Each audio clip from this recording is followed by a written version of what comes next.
The upcoming 1 minute will save your board exams and this is how.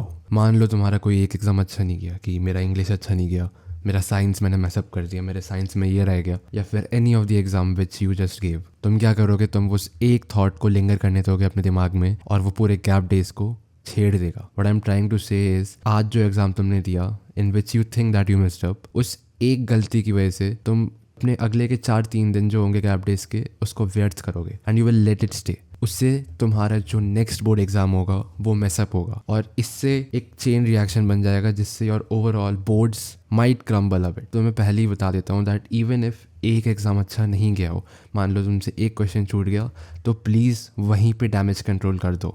एक question से फ़र्क नहीं पड़ता, इवन इफ तुम 2-3 छोड़ाए हो, इट डजेंट मैटर, बिकॉज तुम्हारे पे अगले 3-4 एग्जाम्स हैं which you can perform very well and excellent in, क्योंकि तुम्हें एक बार में समझ आ गया कि तुमने गलती क्या करी है। लेकिन if you let those thoughts stay in your mind, तो वो तुम्हारे आने वाले एग्जाम्स अफेक्ट करके तुम्हारी ओवरऑल परसेंटेज को अफेक्ट करेंगे, which you should not let it happen. तो best thing that you can do is let go of it. जो हुआ वो हुआ, देखी जाएगी। Whatever happened happened, whatever is in my control I will try to focus on it. मेरा अगला exam जो है, मैं उसमें क्या चीज़ें सही कर सकता हूँ, मैं उस चीज़ का ध्यान रखूँगा और ये चीज़ तुम्हारे आने वाले सारे एग्जाम्स में हेल्प करेगी, बिकॉज तुम्हारा पास्ट का जो भी होगा वो उसमें अफेक्ट नहीं करेगा। You will always focus on what you can do to improve, hence you will improve. Secondly, let go करने के बाद main thing that you should realise is regretting the time that you have wasted is wasting more of it. तुम्हारा अगर time waste हो गया gap days में तो ठीक है, डैमेज कंट्रोल करो। उसके बाद 2 दिन है 4 दिन की जगह, तो 2 दिन में अपना बेस्ट हो। लेकिन the more that you think कि मैंने क्या कर दिया, मेरा क्या हो गया, मैं क्या मिस आउट कर गया, the more that you are continuing on doing the same thing, missing out. और a lot of students will comment say कि अरे ये टीचर फॉलो कर लूँ, वो टीचर फॉलो कर लूँ। इतने कन्फ्यूजन में आके अपने आप को पजल कर लेते हो दैट किसी को भी फॉलो नहीं कर पाते। एक का लेक्चर आधा देख लिया, फिर दूसरे पे शिफ्ट कर गए, दूसरे का देख लिया आधा, फिर तीसरे पे शिफ्ट कर गए और पूरा किसी का नहीं देखा। भाई इससे अच्छा क्या करना था, सबका ही पूरा देख लेना था।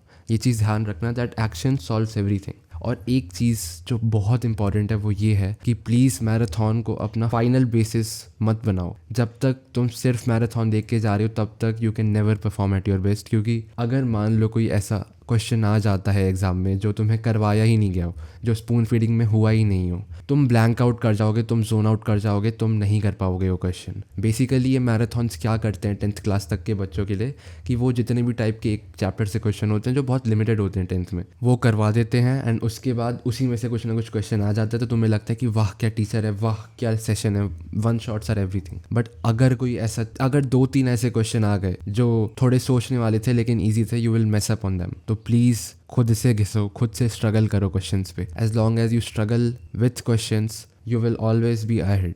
ध्यान रखना ये बात। तो बस ये कुछ चीज़ें मेरे को बोलनी थी। I am releasing my Discord server if you want talk, if you want have resources, and अगर मेरे से ही बात करनी है I will be in my Discord. Secondly, मैं 10K पे फेस रिवील करूँगा, so there is that. All the best, thank you so much for watching.